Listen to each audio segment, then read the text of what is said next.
मंडळी नमस्कार. तर ही आहे दिवा रत्नागिरी पॅसेंजर.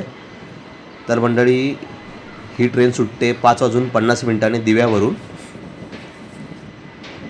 मित्रांनो आत्ता वाजलेत जवळजवळ 3:50 झालेत. बघूया किती गर्दी आहे ती.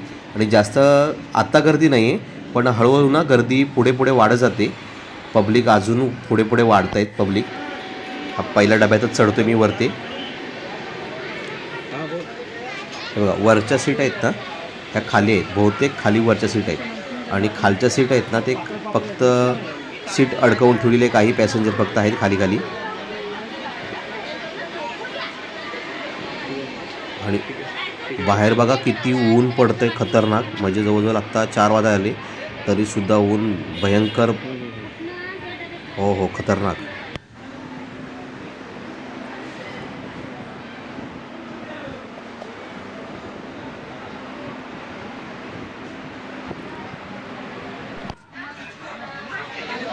हे बघा वरच्या सीट आहेत ना बहुतेक खालीच आहेत, पण नंतर अजून पुढे वाढणार कारण 5:50 ट्रेन सुटते.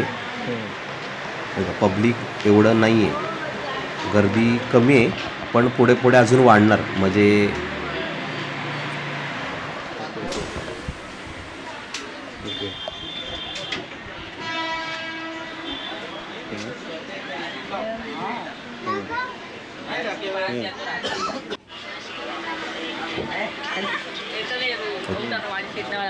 चार वाजलेत तरीसुद्धा एवढी भरली नाही आहे. म्हणजे वरच्या सीट खालीच आहे. म्हणजे गावी सीझनला जायला मित्रांनो आत्ता आहे ना एवढी गर्दी तर नाही आहे. म्हणजे या गाडीला कसं रत्नागिरीपर्यंत गाडी असते, कारण त्याच्या पुढे सिंधुदुर्ग पुढे जायला आहे ना सकाळच्या मॉर्निंगला गाडीला गर्दी जास्त असते.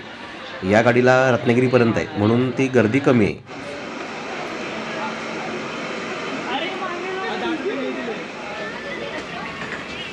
कारण मी संध्याकाळपर्यंत ट्रेन सुटेपर्यंत थांबणार नाही मित्रांनो.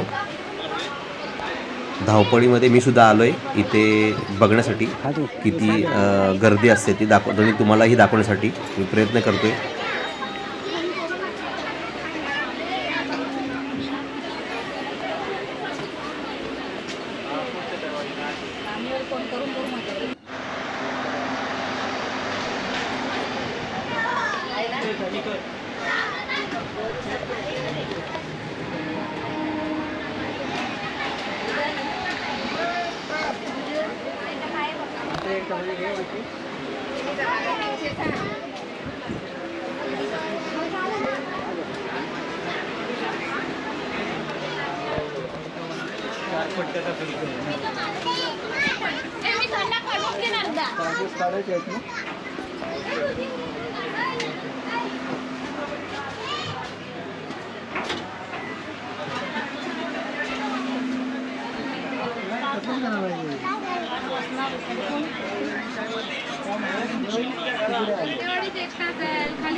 मित्रांनो हा तर शेवटचा डब्बा आहे आणि धावपळीमध्ये मी एक छोटासा भाग दाखवायचा मी प्रयत्न केला. तर मित्रांनो इथे मी थांबवतो आहे हा व्हिडिओ. फक्त गर्दी किती असते जाण्यासाठी तर ते दाखवायचा मी प्रयत्न केला. तर मित्रो भेटू आपण नेक्स्ट व्हिडिओला.